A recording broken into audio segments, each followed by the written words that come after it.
जगद्वंदनीय भारत माता,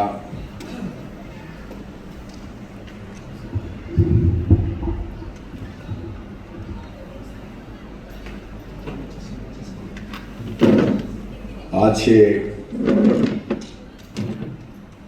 मातृवंदन के कार्यक्रम में उपस्थित मेरे सारे डॉक्टर बंधु और डॉक्टर माताएं बहनें,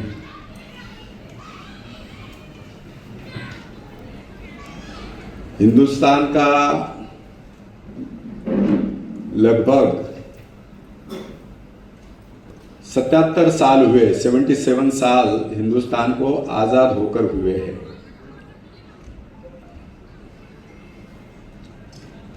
आज के दिन ये संविधान दिन करके हम मनाते हैं, उत्सव है।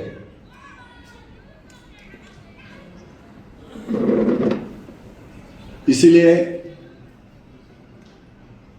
पूरे देश भर में एक त्योहार इस नाते से, ज्याला मराठीत आपण म्हणतो सण, या नात्याने आपण आजच्या या दिवशी संपूर्ण राष्ट्रामध्ये संविधान या देशाचा आत्मा आहे, संविधान या देशाचा प्रकाश आहे, संविधान या देशाची दिशा आहे, म्हणून केवळ संविधानाचं स्मरण करतो असं नव्हे, तर ज्या संविधानाकरता ज्याने अतोनात कष्ट केले ते संविधान निर्माते परमपूज्य डॉक्टर बाबासाहेब आंबेडकरांना सुद्धा आज आम्ही वंदन केलं पाहिजे, नमन केलं पाहिजे, हे आपल्या सगळ्यांना मी या ठिकाणी आवर्जून सांगतो।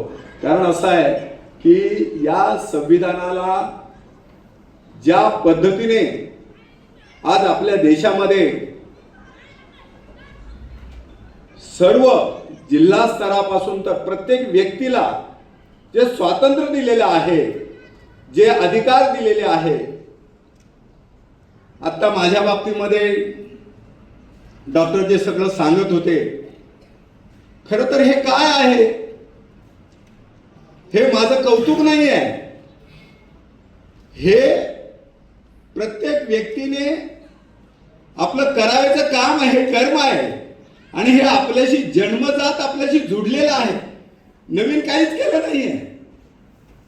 ज्या देशातल्या मातांना मी माता म्हणतो, ज्या देशातल्या बंधूंना मी बंधू म्हणतो, आणि जी प्रार्थना आम्ही म्हणतो भारत माझा देश आहे, सारे भारतीय माझे बांधव आहे, तर या सगळ्या ज्यांना मी बांधव म्हणतो, ज्यांना मी बहिणी म्हणतो, ज्यांना आई म्हणतो, तर त्या सगळ्यांची सुरक्षा करणं हे प्रत्येक युवकाचं कर्तव्य आहे, प्रत्येक भारतीयाचं कर्तव्य आहे।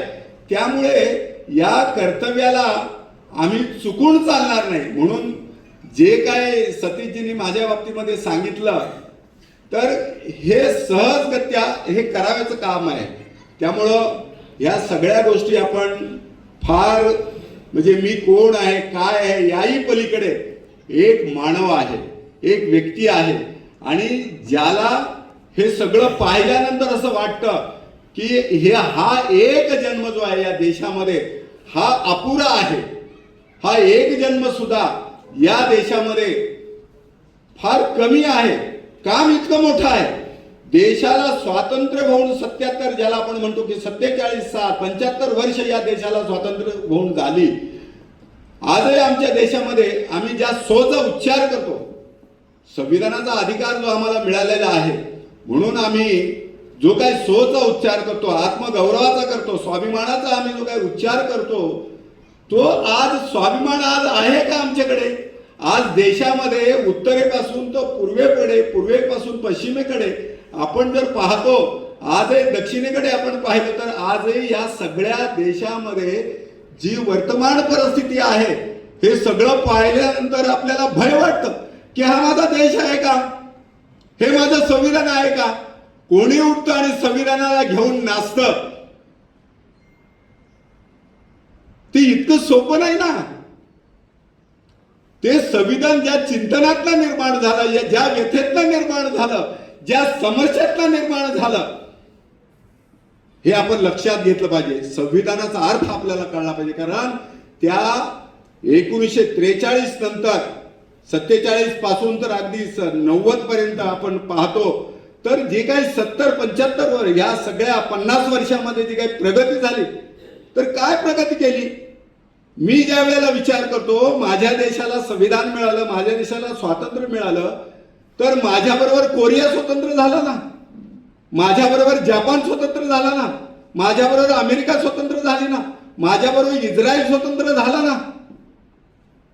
एका फिनिक्स पक्षाप्रमाणे इस्रायलने आपलं पूर्ण स्वरूप, आपण इस्रायलचा इतिहास पाहिला, जो काय हमास आणि या सगळ्या बरोबर इस्रायल आज लढतोय, चारही बाजूला ज्या काय अरबी राष्ट्राने त्याला घेरलेला आहे, अशा याच्यामध्ये सुद्धा त्या व्यक्तींमध्ये जो स्वाभिमान इस्रायलमध्ये भरलेला आहे, आपल्याला आश्चर्य वाटेल.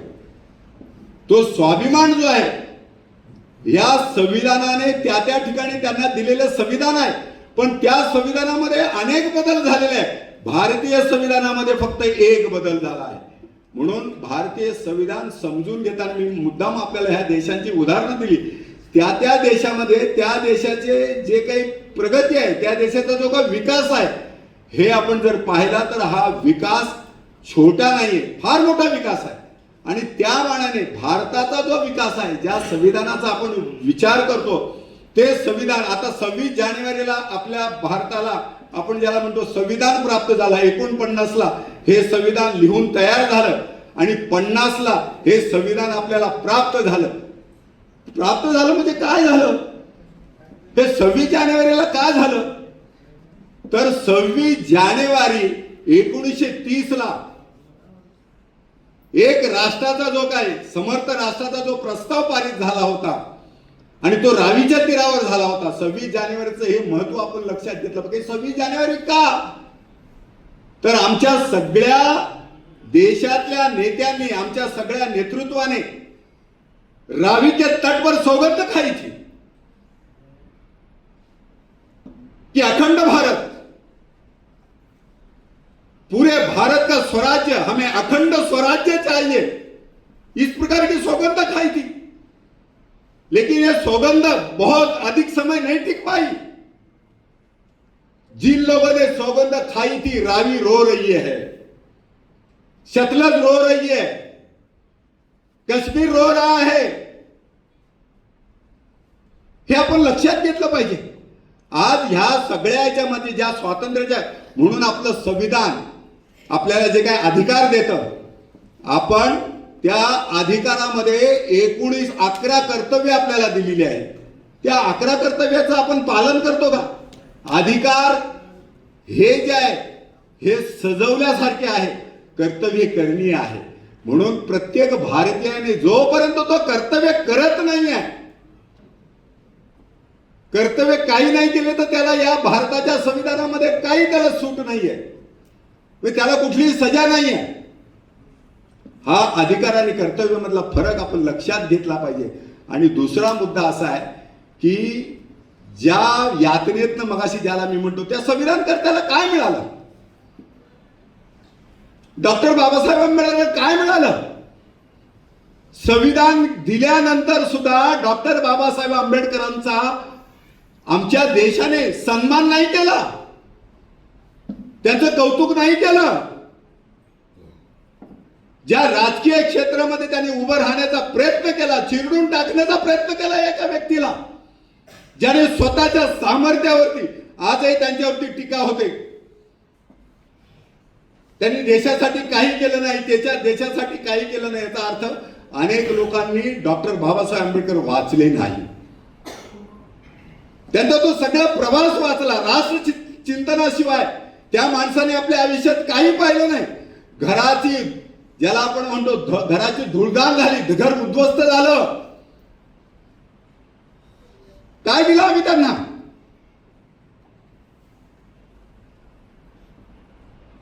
छोटस लेकरू गेलं,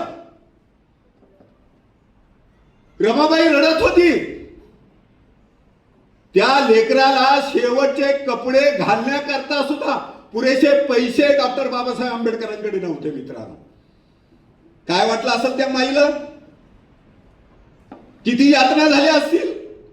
छोटस लेकरू शेवटी तिने आपला लुगड्याचा पदर फाडला आणि त्याच्यामध्ये ते लेकरू लपेटलं आणि त्याला अग्निसंस्कार दिला. हे माझ्या माईच्या आणि डॉक्टर बाबासाहेब आंबेडकरच्या वाट्याला आलं. घटनाकार हे आपण लक्षात घेतलं पाहिजे. तो घटनाकार कसा जगला, किती यातना त्यांना मिळाल्या,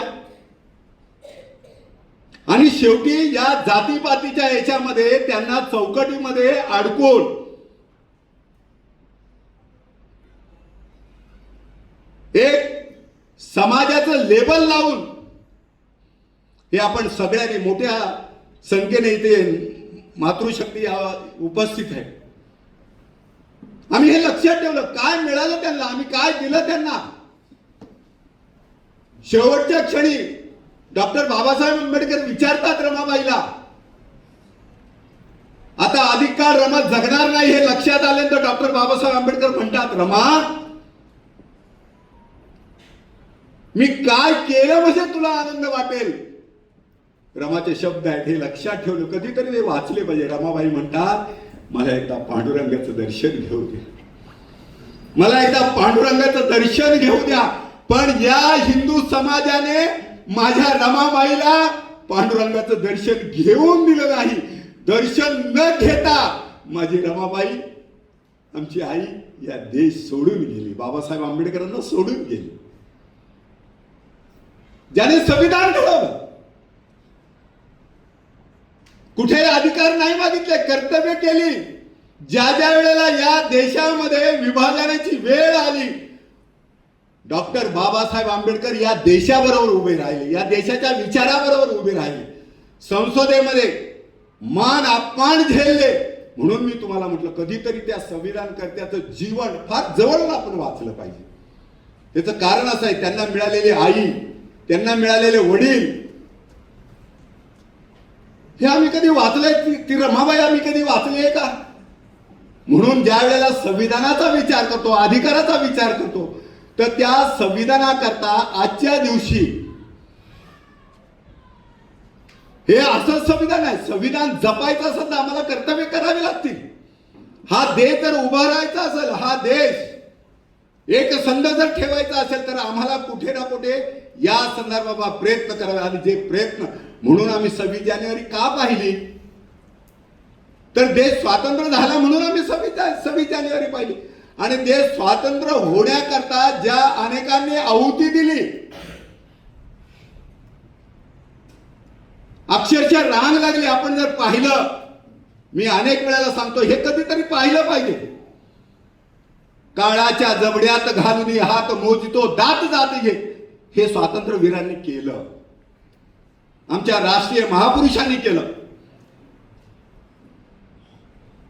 संपूर्ण जीवनाची होळी केली, संसाराची होळी केली. काय मिळालं तात्याराव सावरकरांना, मला सांगा काय मिळालं? 50 वर्षाची काळ्या पाण्याची शिक्षा मिळाली. काय गुन्हा केला? या देशाचा स्वाभिमान जिवंत राहिला पाहिजे, या देशातला हिंदू जिवंत राहिला पाहिजे, या देशातलं इंग्रज शासन या देशातलं तडीपार झालं पाहिजे, गेलं पाहिजे. 11 वर्ष, कधीतरी आपण त्या अंदमानला जाऊन पहा. 11 वर्ष तात्यारावांना 50 वर्षाची 2 जन्मठेपेची शिक्षा मिळाली मित्रांनो. आणि ही 2 वर्ष 2 शिक्षा भोगत असताना तात्यारावांना किती यातना झाल्या असतील. हे 26 जानेवारी 15 ऑगस्ट हे जे आपल्या वाट्याला आलेले आहेत, हे असेच वाट्याला नाही आले ना. जो कोलू पिसला, कधीतरी त्या अंदमानला जाऊन या, म्हणजे मग तुम्हाला कळेल की त्या 10x6च्या खोलीमध्ये काय यातना आहेत, किती दर्द भरलेला आहे, किती व्यथा भरलेली आहे. आणि तरी असताना सुद्धा तात्याराव म्हणतात, सावरकर म्हणतात, व्यर्थ भार त्याचा. आता तुम्ही जे MBBS झालात, MD झालात, जे काही डॉक्टर झालात, व्यर्थ भार त्याचा. जर कर्तव्य नसेल, केवळ प्रॅक्टिस आणि पैशाच्या पलीकडे गाडी बंगला, तात्यारावांना शक्य नव्हतं का हे? सावरकरांना हे शक्य नव्हतं का? बॅरिस्टर झालेला नवरा ज्या वेळेला जेलच्या दरवाजामध्ये उभा आहे, 26 वर्षाची पत्नी त्याच्या समोर उभी आहे. हा संवाद कधीतरी वाचला पाहिजे. तात्याराव आपल्या पत्नीला म्हणतात, कारण तात्यारावांचा वेश बदललाय, सावरकरांचा वेश बदललाय. हातामध्ये बेडी आहे, पायामध्ये बेडी आहे. ती बेडीचा खडखडाट करत सावरकर चालत येत आहेत आणि माईला पाहतात आणि माईला म्हणतात, माई ओळखलं मला? मी विनायक दामोदर सावरकर. मी फार तुला यातना दिल्या, तुला सुख दिलं नाही. मी बॅरिस्टर होऊन तुला सुख द्यायला पाहिजे अशी ही कल्पना माई तुमची असेल, पण मला या संसारामध्ये रस नाही. संसार हे पक्षी सुद्धा करतात, हे कावळे चिमणे सुद्धा करतात. काडक्या एकत्र करणं म्हणजे संसार नव्हे माई. माईने उत्तर दिलंय, म्हणून तर मी तुमची निवड केली. आणि माई मला 50 वर्षाची शिक्षा झाली आणि मला माहित नाही असं म्हटल्यानंतर माई सावरकरांचे पाय धरण्याकरता पुढे येतात की माझं भाग्य थोर आहे, तुमच्या सारखे पती मला लाभले म्हणून मी श्रेष्ठ झाले, मी स्वतःला भाग्यवान समजते. हे माईचे शब्द आहेत. माई खाली वागते, तात्याराव मागे सरकतात आणि विचारतात, माई काय करताय? अरे मी इतक्या यातना तुम्हाला दिला, 50 वर्ष मला सजा झालेली आहे. मला माहित नाही की मी या यातनेतनं परत येईल जिवंत, याची शाश्वती नाहीये माई. माईचे शब्द बहिणीनो लक्षात ठेवा. माईने म्हटलेले जे शब्द आहे आपल्या हृदयामध्ये ठेवा की कशा करता संसार करायचा आहे. जो संसार आम्ही आमच्या राष्ट्रासाठी जर करत नसेल तर तो संसार त्याला म्हणू नये. 4 भिंती करता जे काय आम्ही किचन सजवतो त्याला संसार म्हणत जाईल. मी अनेक वेळाला म्हणतो, ज्या घरामध्ये माणसं येत नाही त्या घराला आग लावली पाहिजे.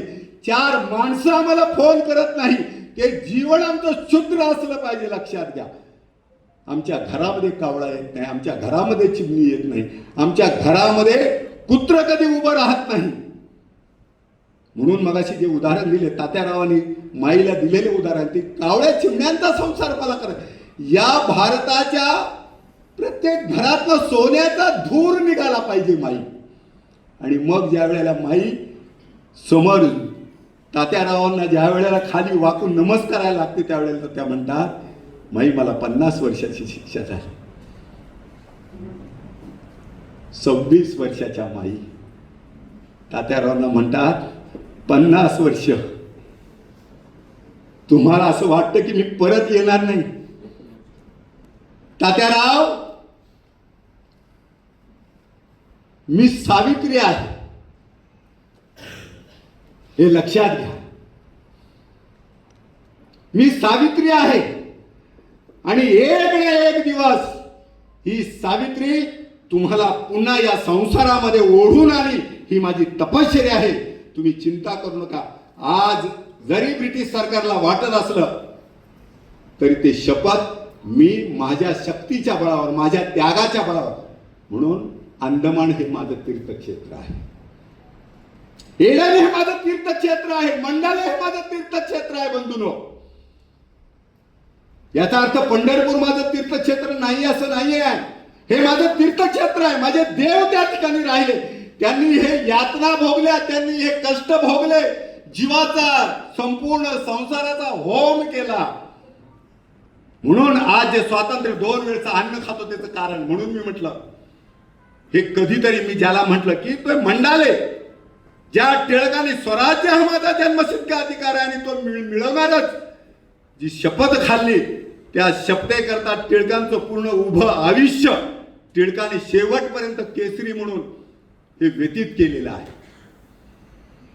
ज्या एडनमध्ये वासुदेव बळवंत फडके आईचं शेवटचं दर्शन झालं नाही, ब्रिटिश सरकारने मला दर्शन घेऊन दिलं नाही, म्हणून या महाराष्ट्राचा पहिला बंडखोर वासुदेव बळवंत फडके, ज्या सरकारने त्यांच्यावरती इनाम ठेवले त्याने सरकारवरती इनाम ठेवले.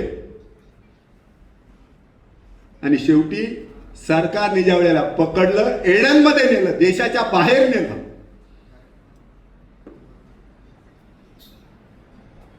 आणि ज्या वेळेला बाहेर नेलं त्यावेळेला आपण सगळ्यांनी लक्षात ठेवलं पाहिजे, शेवटच्या दिवशी त्यांनी पळण्याचा प्रयत्न केला. संपूर्ण जेलचा दरवाजा उघडून काढला आणि वासुदेव बळवंत फडके जवळजवळ 2 ते 3 फरलांगभर पळत राहिले. शेवटी त्यांना पकडलं गेलं. वासुदेवरावांना परत जेलमध्ये ठोसण्यात आलं, बंदी करण्यात आलं. अक्षरशः वासुदेव बळवंत फडके शेवटची यातना भोगताना शेवटच्या क्षणी त्या ठिकाणी डॉक्टर बर्वेंना म्हणतात. डॉक्टर बर्वे त्या जेलमध्ये मेडिकलचं काम करत होते. कैद्यांना सुश्रूषा करण्याचं, सेवा देण्याचं काम डॉक्टर बर्वे करतात. डॉक्टर बर्वेंना शेवटी वासुदेव बळवंत फडतात, बर्वे आता मी जगत नाही, मी आता थकलो आहे, जर्जर झालेलो आहे, मला नाही वाटत, फक्त मला शांतपणे झोप येईल आणि तेवढी मला त्या माझ्या धोत्राला बांधलेली गाठ सोडून द्या. काय होतं त्या गाठेत? धोत्राच्या गाठेत हिंदुस्थान मधून ज्या वेळेला ते आले तर हिरे मानके नव्हती त्या गाठीमध्ये, तर त्या गाठीमध्ये माती होती, या भारत मातेची माती होती.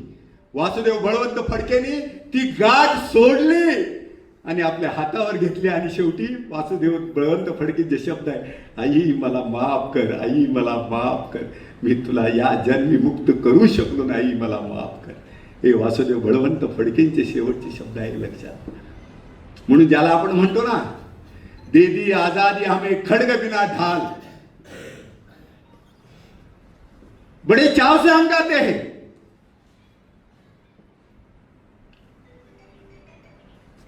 पण कधीतरी विचार केला पाहिजे, कुठल्या मूर्खाने हे गीत लिहिलं?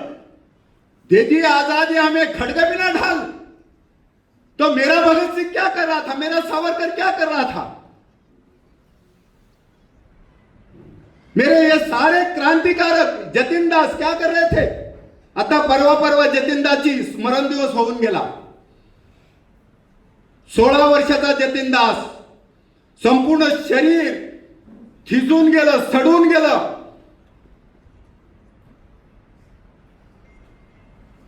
अन्न वर्ज्य केलं, उपोषणाला बसला जतीन दास. काय कारण आहे? बाकीच्या सगळ्या कैद्यांना मुक्ततेने जगता आलं पाहिजे, त्यांना सेवा मिळाली पाहिजे, म्हणून जतीन दासनी उपोषण केलं. आपल्याला आश्चर्य वाटेल, 63 दिवस उपोषण केलं.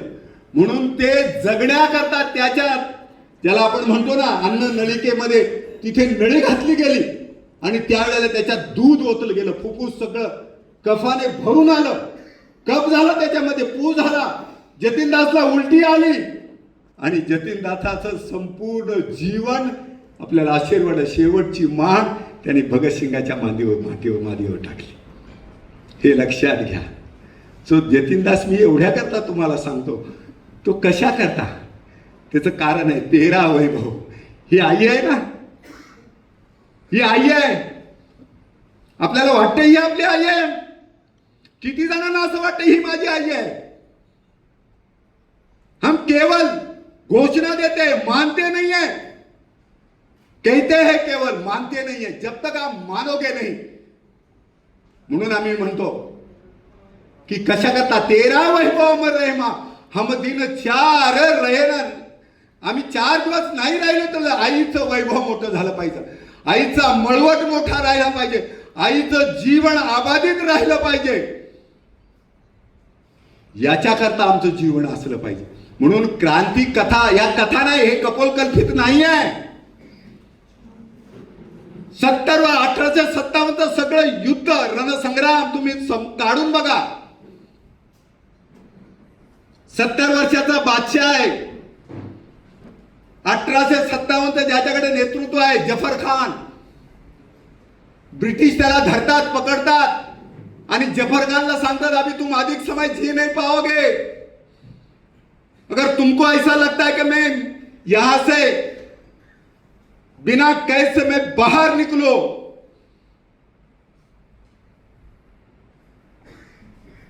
तो अंग्रेज अधिकारी म्हणतो दुम दबा है दम नहीं अभी कैर मांगो जान।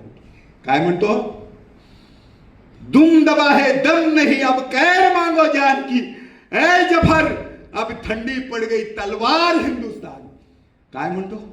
तुझ्या हिंदुस्तान मध्ये आता ताकद राहिलेली नाही, ज्याला आपण बंड म्हणतो, ज्या 1857 आम्ही बंड म्हणून हिनवतो, तो 1857चा तो बादशाह आहे, त्याचे शब्द आहे आणि तो उत्तर देतो, गाजियों में बू रहेगी जब तक ईमान की।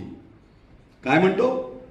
मी योद्धा आहे, गाजी म्हणजे योद्धा, गाजियों में बू रहेगी जब तक ईमान की, लंदन तक शमशेर चलेगी मेरे हिंदुस्तान की, मेरे हिंदुस्तान की, मेरे हिंदुस्तान की। 1857चा 70 वर्षाचं नेतृत्व ज्याच्या हातामध्ये दिलं, हे कधीतरी आमच्या लेकराला आम्ही सांगणार आहे का? आमच्या घरामध्ये कधी टेबलवर भोजनच्या वेळेला आम्ही कधी याची चर्चा करतो का? कारण आमचं जीवन व्यस्त आहे। मगाशीच मला असं वाटलं की 2 व्यक्तींच्या मध्ये मी असणार आहे, ज्याला स्वतःचं आयुष्य नाही, जो रणांगणावरती जसा एक सैनिक 24 तास उभा असतो, तशी ही आमची डॉक्टर मंडळी 24 तास सेवेकरता उभी असतात। कारण तुम्ही व्रत घेतले व्रत अंधतेने लब्ध प्रकाश निसर्ग सूर्य माने। हे व्रत आहे ना, व्रत जसं तुम्ही घेतलंय तसं आज आमच्याकडे येणारे जे कमांडर होते त्यांनी व्रत घेतलेलं आहे।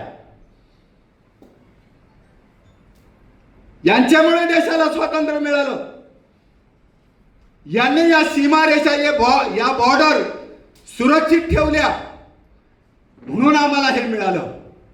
आमच्या अनेक क्रांतिकारकांनी रामप्रसाद बिस्मिल पासून, उस्मान पासून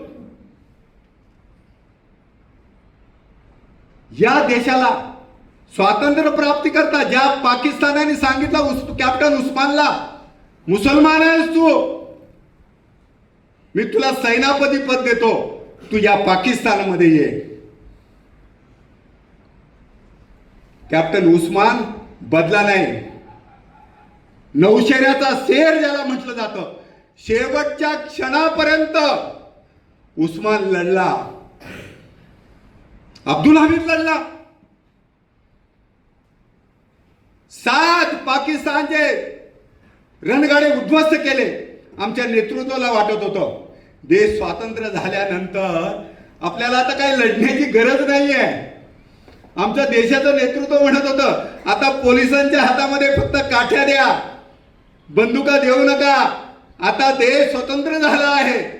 त्याच वेळी कबयलीने दाखवलं जम्मू आणि काश्मीरची जी समस्या ही आजची समस्या नाहीये मित्रांनो। हे कधीतरी आपल्याला विचार करावा, ही समस्या आजची नाहीये। आजचा जो आतंकवाद आहे तो आजचा नाहीये, हा मक्का मदिन्यातून आलेला आतंकवाद आहे। आम्हाला कधी कळणार आहे?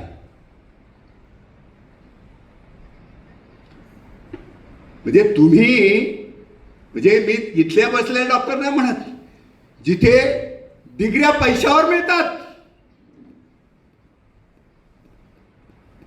डिग्र्या पैशावर मिळतात, डिग्र्या वशिलेवर मिळतात। एकदा कधीतरी त्या मेडिकल कॉलेजमध्ये आमचे एक मित्र गेले होते आणि त्यांनी पाहिले की अनेक तरुण आपल्या नोटाची चुरगळी करून त्याच्यामध्ये तंबाखू भरून ओढत होते। हे मेडिकलचं उदाहरण तुम्हाला सांगतो। आणि ज्यावेळेस त्यांना विचारलं, अरे तुम्ही तर साधारण कुटुंबातले आहात आणि हे नोटांमध्ये तंबाखू भरून काय ओढतात, इसका मजा कुछ और है, तो एवढे पैसे येतात कुठून? बोले वो हमारे गांव से आता है। तो गांव से कैसे आता है? वो गांव से इसलिए आता है कि हमने अपने आप को बेच दिया है। बेच दिया म्हणजे काय?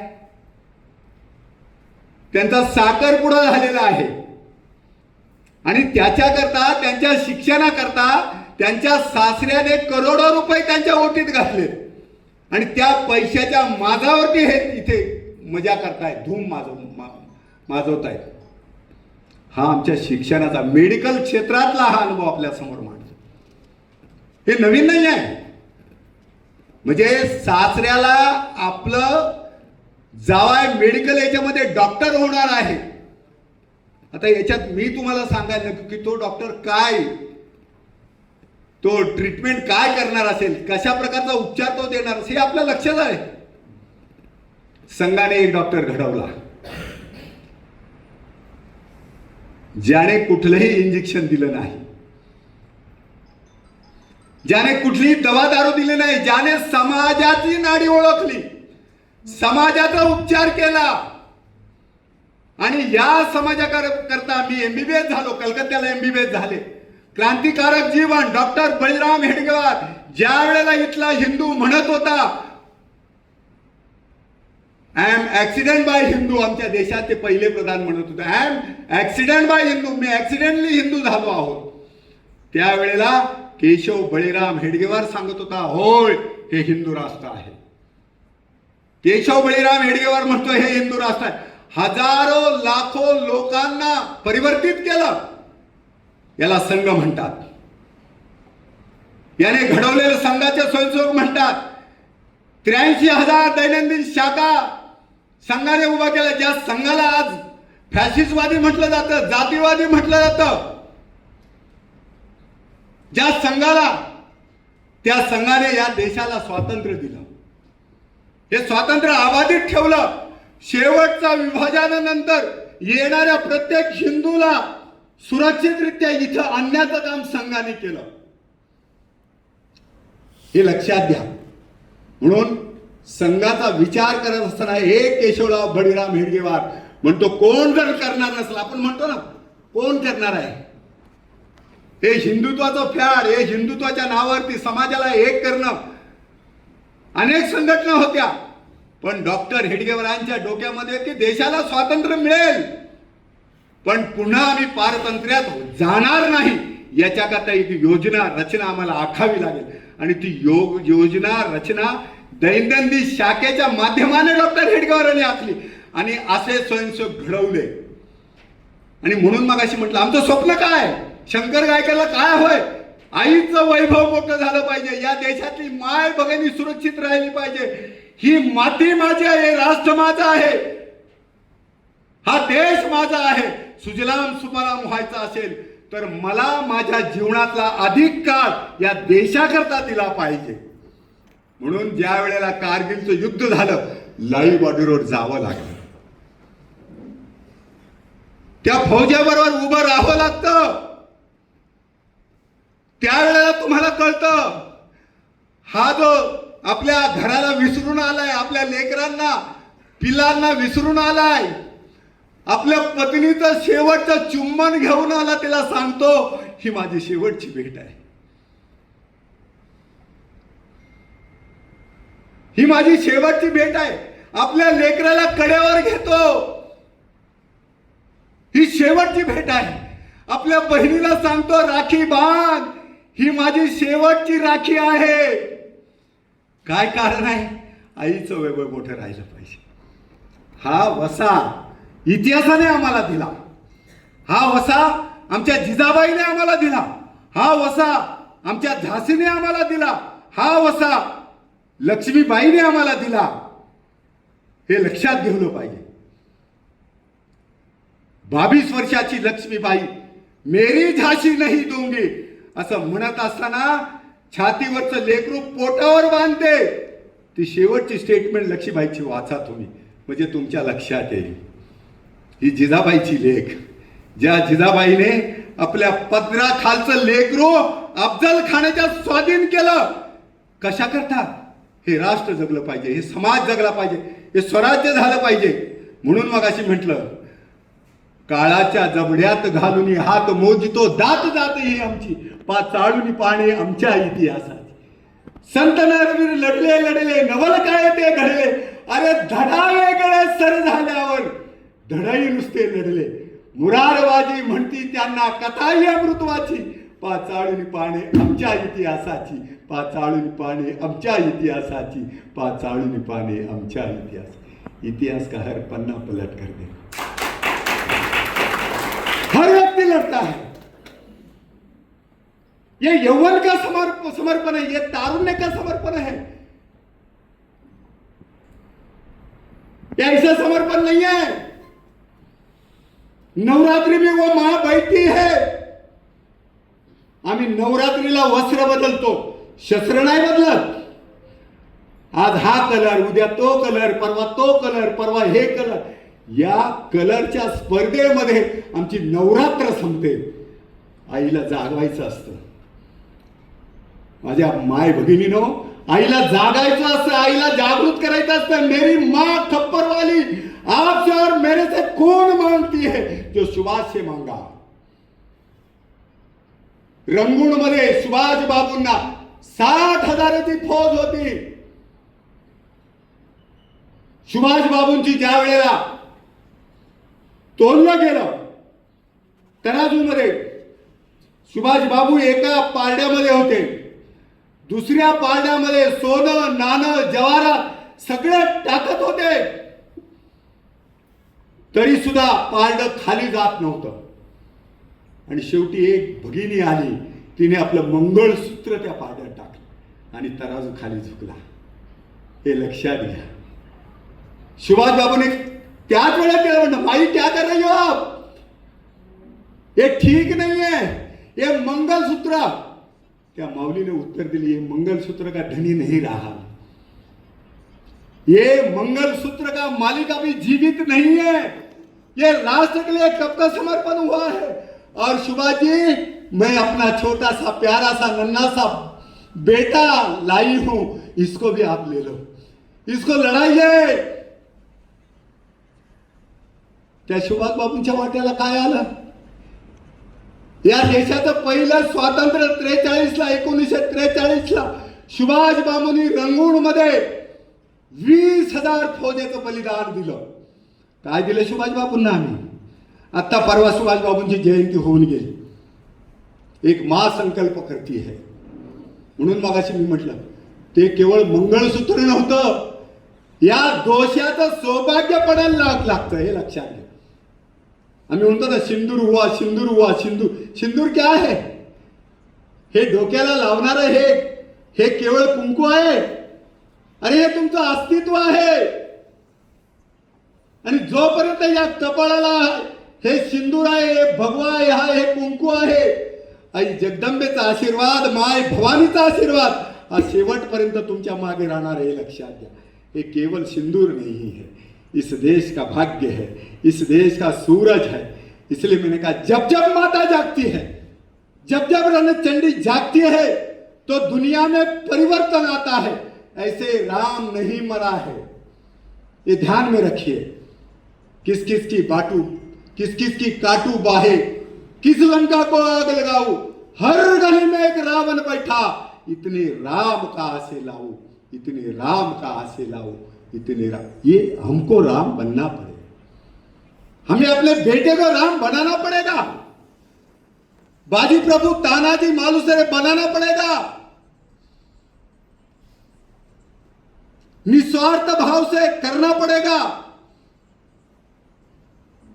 इसलिए हम 2 समय का निवाला खाते हैं ना, ये ऐसा ही नहीं खाते हैं। जोपर्यंत पन्हाळ्याला राजे पोचत नाही, काय म्हणतो बाजी प्रभू? 600 लोकांना घेऊन बाजी प्रभू खिंड लढवतो। 300 माणसं कमी झाली, बाजीरावाची संख्या घटत गेली, तरी सुद्धा बाजीरावाला एक तोफ गोळा लागतो आणि बाजी प्रभू देशपांडे जमिनीवरती पडतो। आणि पडल्यानंतर सुद्धा बाजीरावच्या लक्षात आलं की अजून तोफ वाजली नाही, म्हणून बाजीराव म्हणतो की जोपर्यंत तोफेचा आवाज येत नाही, हा बाजी मरतो कसा? जब तक भांडी का आवाज नाही कर, भांड्याचा आवाज जोपर्यंत, भांडी म्हणजे तोफ, हा बाजी मरतो तसा बाजी उभा राहतो शेवटपर्यंत.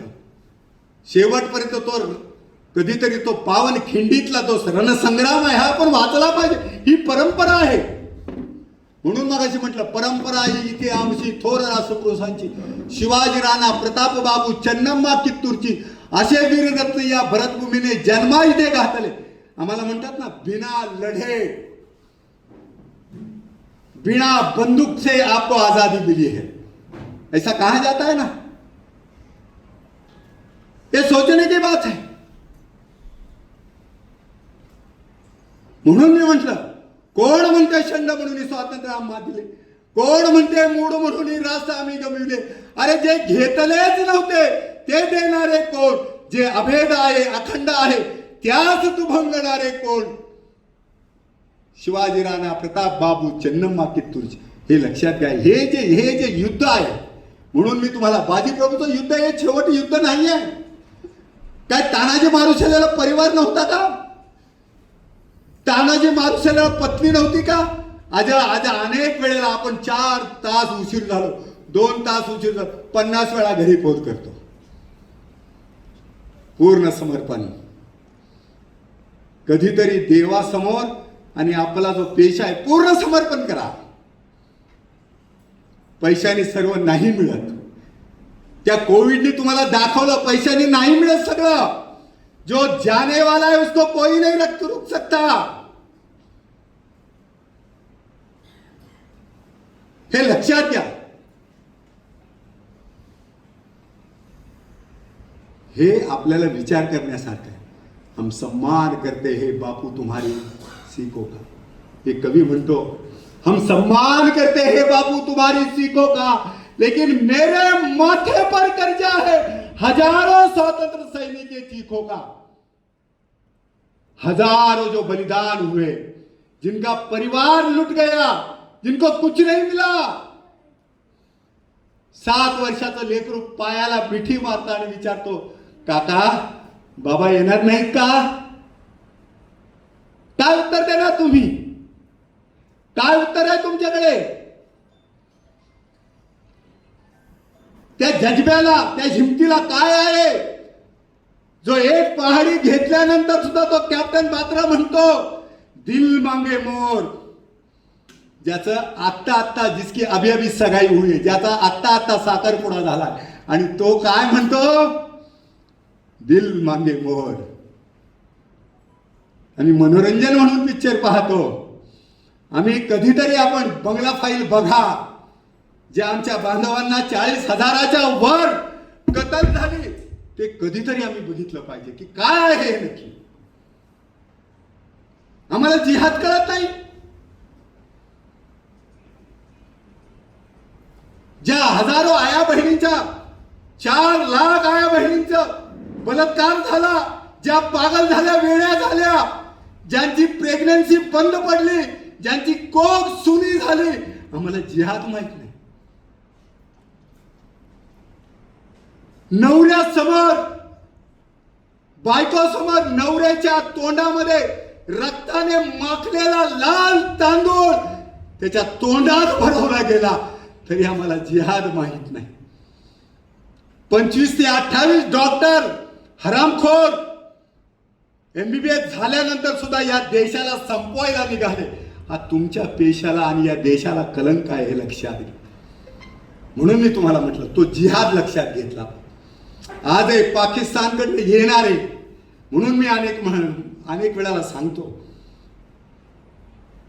देश हे पुकारता पुकारती माँ भारती. काय उत्तर आहे? काय समर्पण आहे? देश है पुकारता पुकारती माँ भारती, अरे खून से तिलक करो गोलियों से आरती.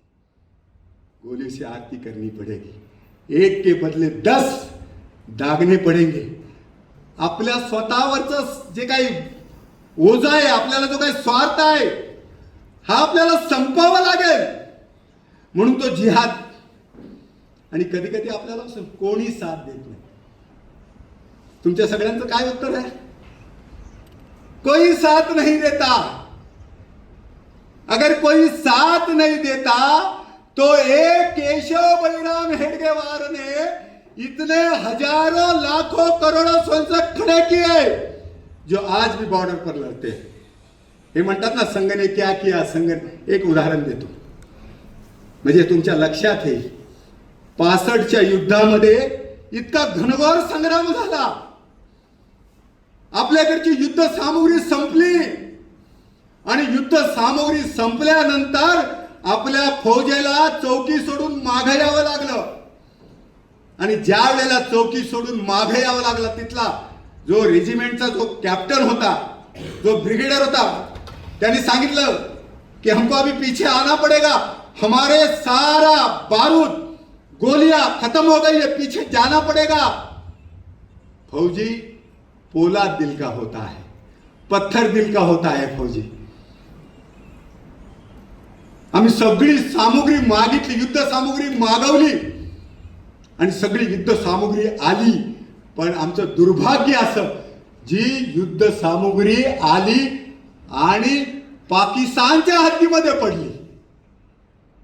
जिंकलेलं युद्ध, जिंकलेल्या सीमा, सगळं सामर्थ्य व्यर्थ गेलं. आम्हाला मागे यावं लागलं. संघाची शाखा तिथे चालू होती. संघाचे स्वयंसेवक ज्या वेळेला युद्ध चालू असतं ना, त्या जवानांबरोबर खांद्याला खांदा लावून भोजन देण्याचं काम करतात, पाणी देण्याचं काम करतात, चहा देण्याचं काम करतात. हे तुम्हाला माहित नसेल. आणि मग त्या स्वयंसेवकाचा जो मुख्य शिक्षक होता, त्याने सांगितलं, क्या हो गया. नहीं, ये तो अभी चौकी छोड़नी पड़ी. ये जगह छोड़, क्या हुआ क्या. ये देखो, बारूद की सारी, जितने भी बारूद आए हैं, जितनी भी पेटियां आई है, वो सीमा के उस पार गिरी है. और वहां कौन जाएगा. तिथला कमांडर म्हणतो, शाखेचा संघाचा मुख्य शिक्षक म्हणतो, कोई बात नहीं. तो त्या ठिकाणी आदेश देतो, उपदेश देतो, ऑर्डर करतो. संघ दक्ष उपविश. और क्रॉलिंग करते करते 40 स्वयंसेवक क्रॉलिंग करते करते उस तरफ जाते हैं. सामने से गोली की बौछार होती है, गोली आ रही है. स्वयंसेवक मेरा मातृभूमि के चरणों में समर्पित हो रहा है. लेकिन 40 गए, लेकिन उसमें से जो 12-15 जो आए, वो सारी पेटियां लेकर आए. और केवल लेकर आए नहीं, उस पेटियों के बाद में हमारे जवानों ने, हमारे फौज ने जो जवाब दिया, इतिहास के पन्ने में लिखने लायक है. सारी गई हुई चौकियां हमने वापस लौटाई. युद्ध खत्म हुआ. युद्ध खत्म हुआ. सबको अपने अपने स्थान पर जाना है. इतने दिन से युद्ध में कंधे से कंधा लगाकर जो स्वयंसेवक काम कर रहा है, वो ब्रिगेडियर उसको कहता है, आपका मैं जितना भी धन्यवाद दूं, जितना भी आपका मैं प्रशंसा करूं, वो कम है. इतना काम आपने किया, देश के लिए किया है. वो कहता है, देश के लिए नहीं, ये मेरा कर्तव्य है, ये मेरा फर्ज है. मेरा संघ मुझे यही सिखाता है, मेरा संघ मुझे यही कहता है. त्वदीयाय कार्याय बद्धा कटियम नमस्ते सदा वत्सले मातृ. अगर मैं माँ को नमस्कार करता हूँ, नमन करता हूँ, माँ को वंदन करता हूँ, तो मेरा दायित्व बनता है, मेरा कर्तव्य बनता है उसको लाना. और आखिर में वो ब्रिगेडियर उसको कहता है, आपने इतना दिन मेरे साथ इतना काम किया है, मेरी इच्छा है.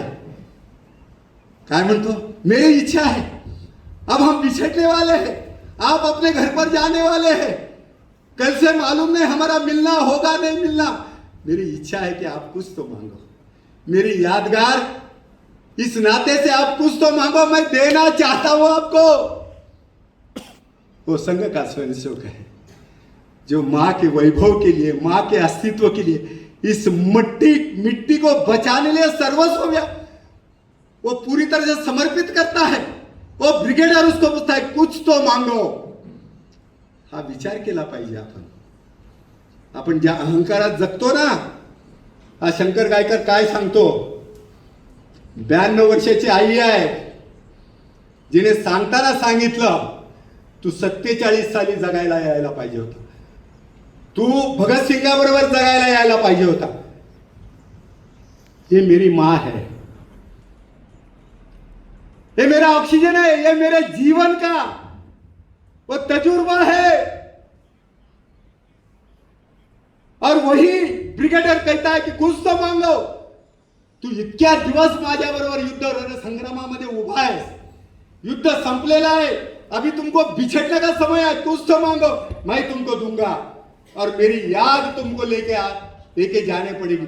जब जब वो मांगता है मेरा स्वयं सुख नकारता है. मुझे कुछ नहीं चाहिए, बस आपने मुझे प्रेम दिया, आपने मुझे स्नेह दिया, आपने इस प्रकार का जो जज्बा मेरे अंदर भरा है, इससे और कुछ नहीं चाहिए. फिर भी ब्रिगेड बोलता है कि नहीं बेटा, ऐसा मैं तुझे नहीं जाने दूंगा. अरे कुछ तो मांगो. जब ये सवाल आता है ना बंधुओं, मैं आपके चरणों में प्रार्थना करता हूं. ये संघ है, ये आरएसएस है, जो क्या चाहता है वो ब्रिगेडियर बोलता है कि कुछ तो मांगो, कुछ तो मांगो. तब जाकर वो मेरा मुख्य शिक्षक संघ का स्वयंसेवक बोलता है अगर देना है ना, ये मेरा सामने वाला लाहौर मुझे दे दो. वो लाहौर मैं चाहता हूं. ये मेरी मनीषा है. मैं मांगतो मेरे माँ का ये टुकड़ा, जो ये लाहौर जहां पर भगत सिंह शहीद हुआ, जहां पर भगत सिंह की चीता, वहां पर आज भी मेरे हिंदू भाइयों को काट कर उसके मुंडी का फुटबॉल खेला जाता है. वो लाहौर मुझे दे दो. तुम्ही आणि मी का असतं तर काय मागितलं असतं डॉक्टर साहेब? काय मागितलं असतं? एखादं घड्याळ मागितलं असतं, जास्तीत जास्त एखादी बंदूक मागितली असती. स्वयंसेवक काय मागतो? लाहौर दे दो. ये लव का लाहौर है, ये भगत सिंह का लाहौर है, जो अंतिम क्षण भी, म्हणून मगाशी मी म्हटलं ना कोई साथ नहीं देता. आपल्या सगळ्यांचं उत्तर आहे. मी अनेक ठिकाणी जातो, गायकर जी कोई साथ नहीं देता. ऐसा उत्तर रामप्रसाद बिस्मिल को मिला. रामप्रसाद बिस्मिल, इस देश का वो क्रांतिकारक जिसको फांसी दी गई, जो अपने मां को बोलता था आई कोई साथ देता नहीं, कोई साथ नहीं दे रहा है मुझे.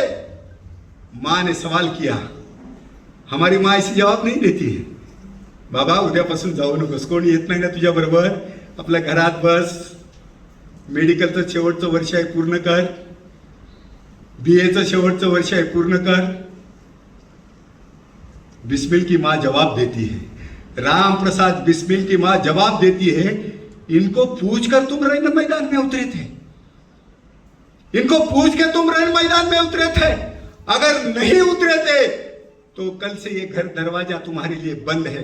जाइए, वो क्रांति का कार्य जो तुमने हाथ में लिया है, अशफाक ज्याला आपण म्हणतो ना अशफाक अली, मुसलमान असून राम प्रसाद बिस्मिल बरोबर जो या देशाची सेवा करतो, फाशीवर जातो. आणि ज्या दिवशी राम प्रसाद बिस्मिल फाशीवर गेला, त्या चौकामध्ये असं जगात कुठे नाही आढळलं. फक्त विवेकानंद गेल्यानंतर ही दुसरी घटना आहे. विवेकानंद गेल्यानंतर प्रत्यक्ष आईला ती आगणी, ती भडागणी स्वतःच्या डोळ्यांनी लेकराचं आगणी बघावी लागली. बिस्मिल जब गया, उसकी आरती जब चली, लाखों लोग उसके साथ में थे. एक चौराह पर बिस्मिल की मां उस आरती को रोक देती है और कहती है नीचे रखो. केवल नीचे रखने की जो पद्धत है और उठाने की जो पद्धत है केवल जो सन्यासी होता है उसकी होती है.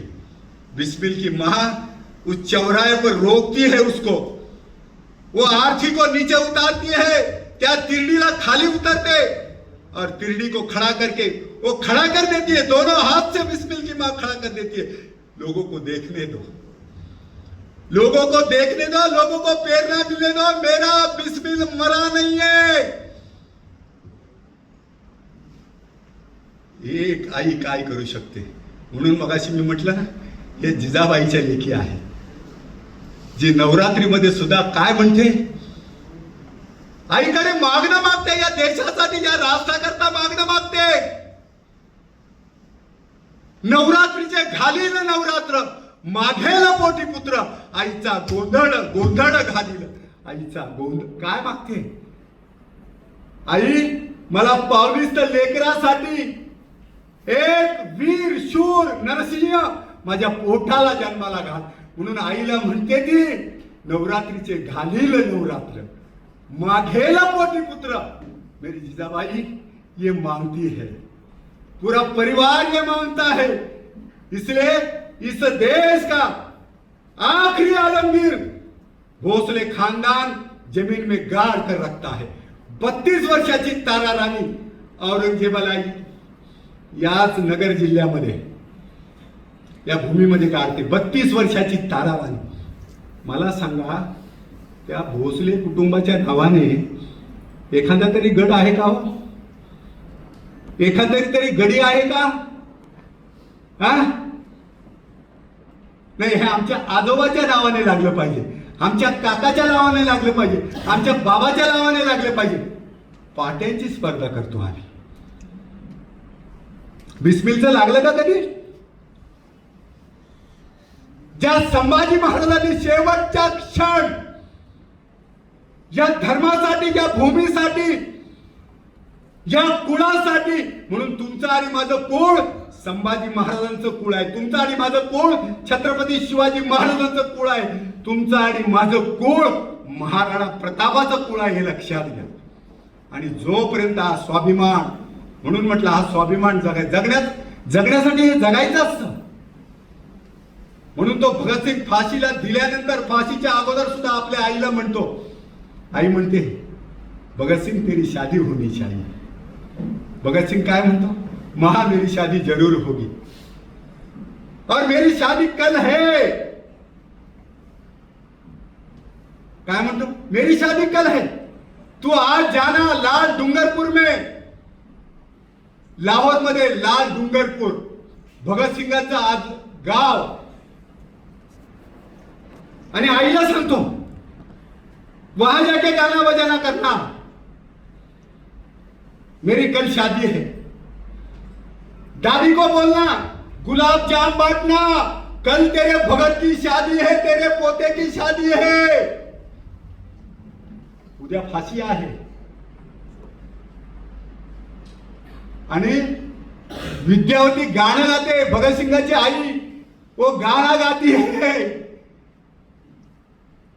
हल्ली का रसम करती है, हल्ली करती है, सारे गांव को बुलाती है, ढोल बजाती है. और मेरी विद्यावती, मेरी माँ, इस राष्ट्र की धर्मात्मा गीत गाती है. देश में बर्बादी है, लानी माँ की आजादी है, आओ बहनों गीत गाओ, मेरे भगत की शादी है, मेरे भगत की शादी है, मेरे भगत की शादी है. हे लक्षात घ्या. जीवन याला नाव म्हणतात. जिंदगी है जिंदा दिली का नाम. मुर्दे डॉक्टर साहब ऐसे नहीं जीते, इसके लिए जिंदा दिल होना चाहिए, ये दिल धड़कना चाहिए.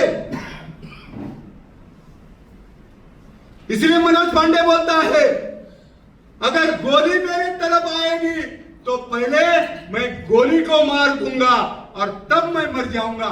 ये जज्बा होना चाहिए. मैं आपको केवल इतनी प्रार्थना करता हूं. बहुत समय के बाद में मैंने बहुत कटु भरा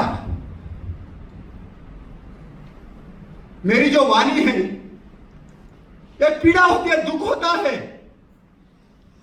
और मुझे ऐसा लगता है कि यहां पर सारे डॉक्टर, एक डॉक्टर हिंदुस्तान को जगा सकता है.